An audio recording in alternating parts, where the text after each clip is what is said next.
తెలంగాణ రాష్ట్ర మంత్రివర్గ విస్తరణ ఎట్టకేలకు పూర్తయింది. కొత్తగా 3 సభ్యులకు కేబినెట్ లో స్థానం దక్కింది. కొత్త మంత్రులుగా వాకిటి శ్రీహరి, వివేక్ వెంకటస్వామి, అడ్లూరి లక్ష్మణ్లతో గవర్నర్ జిష్ణుదేవ్ వర్మ రాజ్ భవన్ లో ప్రమాణ స్వీకారం చేయించారు. ముఖ్యమంత్రి రేవంత్ రెడ్డి పుష్పగుచ్చాలతో కొత్త మంత్రులను అభినందించారు. పలువురు మంత్రులు, కాంగ్రెస్ నేతలు కొత్త మంత్రులకు అభినందనలు తెలిపారు.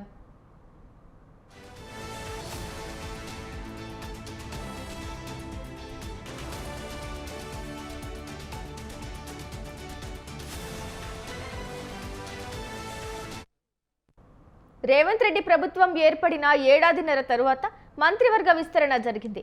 కాంగ్రెస్ అధికారంలోకి వచ్చాక 12 మంది మంత్రులతో రేవంత్ రెడ్డి ప్రభుత్వం ఏర్పడింది. ఇంకా 6 వరకు మంత్రివర్గంలో ఖాళీలున్నాయి. కనీసం 5 మంత్రుల బెర్తులను భర్తీ చేస్తారన్న టాక్ వినబడింది.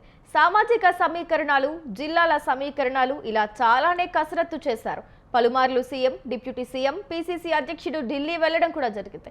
ఇటీవల పీసీసీ కమిటీలను ఓకే చెప్పిన హైకమాండ్ మంత్రివర్గ విస్తరణకు కూడా గ్రీన్ సిగ్నల్ ఇచ్చినట్టు అప్పుడే లీకులు వచ్చాయి.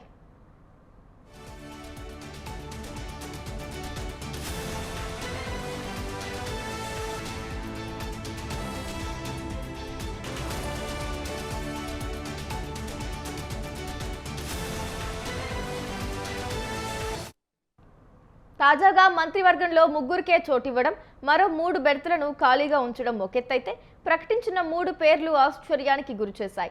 ఈ విస్తరణలో సామాజిక సమీకరణాలకు పెద్దపీట వేస్తూ ఎస్సీ, బీసీ వర్గాలకు ప్రాధాన్యం ఇవ్వడం స్పష్టంగా కనిపించింది.